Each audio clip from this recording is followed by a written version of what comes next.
महाड एमआयडीसीतील टेमघर नाल्यालगत 5 बकऱ्यांचा मृत्यू. प्रदूषित पाणी प्यायल्यानं बकऱ्या मेल्या असल्याचा शेळी पालकाचा आरोप. 4 बकऱ्यांची प्रकृती चिंताजनक, उपचार सुरू.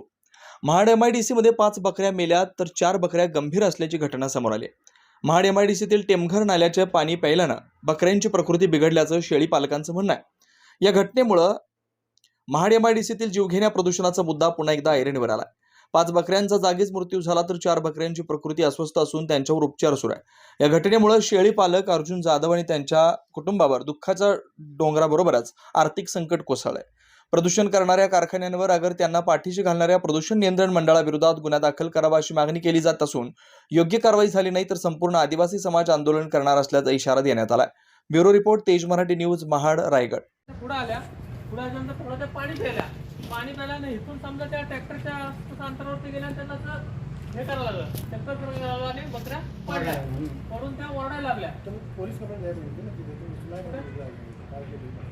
अहो ते तोपर्यंत थोडा जिवंत होत्या म्हणून आम्ही उचलून त्याला इथं नेल्या. डॉक्टर आणले, त्याला सलाईन लावल्या. त्याच्या 3 बकऱ्या रिकवर झाल्या. 4 आणि ह्या गेल्या जागेवरती. तर डायरेक्ट कसं ढवळ आणि उचलून नेल्या पहिले आमच्या इथं. साहेब मी काय नाही, माझी मान्य आहे अशीच भरपाई करावी. म्हणजे मी गुरा आपल्या चारत होतो, ते धावत पाण्यावर गेले आणि पाणी प्यायला आणि मागं ओरडा लागल्या जोरात पडायला लागल्या.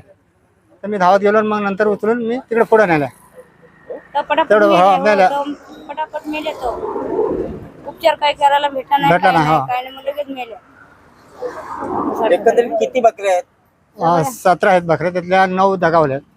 9 मध्ये झाल्या. हा, आणि 4 सलाईन लावलेले आहेत आणि 5 जागेवर खाला झाला. 5 जागेवरती हा खाला. नेमकं कुठं पाणी प्यायला? इथं पाठीमागे मानते नदीच्या बाजूला. नदीच्या बाजूला. हा, त्या कंपनीच्या समोर आहे, टीपीच्या. किती अंदाजे नुकसान झालंय तुमचं? 70-80 हजार रुपयाचं नुकसान झालं. आता काय मागणी आहे तुमची? माझी बाई काय थोडीफार भरपाई द्यावा त्यांनी, एवढीच मान्य. आम्ही हातावर कमावणार आणि पोट हातावर भरणार माणसं. हॅलो बकऱ्या ते पुढे धावत आल्या. इथं पुलाजवळ खाली पाणी प्यायला गेल्या धावत. ते वर पिऊन वरती आल्याने ओरडायला लागल्या, बाबा बसायला लागल्या त्या. तसे मी 1-2 बोलावलं आणि घेऊन झाडाखाली गेलो.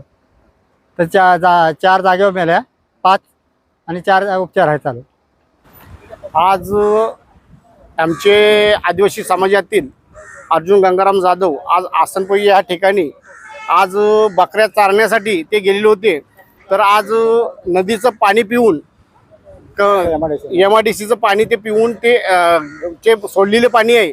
तर ते पिऊन बकऱ्या त्या 5 दगावले गेलेले आहेत आणि 4 आता व्यवस्थित आहेत. पण सकल धरणा तो व्यक्ती आज प्रत्येक ठिकाणी पोलीस स्टेशन, प्रदूषण नियंत्रण यांच्या समोर फिरत आहे, पण त्यांचं कोण दखल घेत नाहीये. तर त्याच्यासाठी आदिवासी समाजातील आम्ही जेवढे घटकात किंवा समाज आहे आमचा, तो आम्ही जर आम्हाला योग्यशीर जर न्याय नाही भेटली तर आम्ही कायदेशीर त्या नियंत्रण ह्याच्यावर आम्ही कारवाई करू.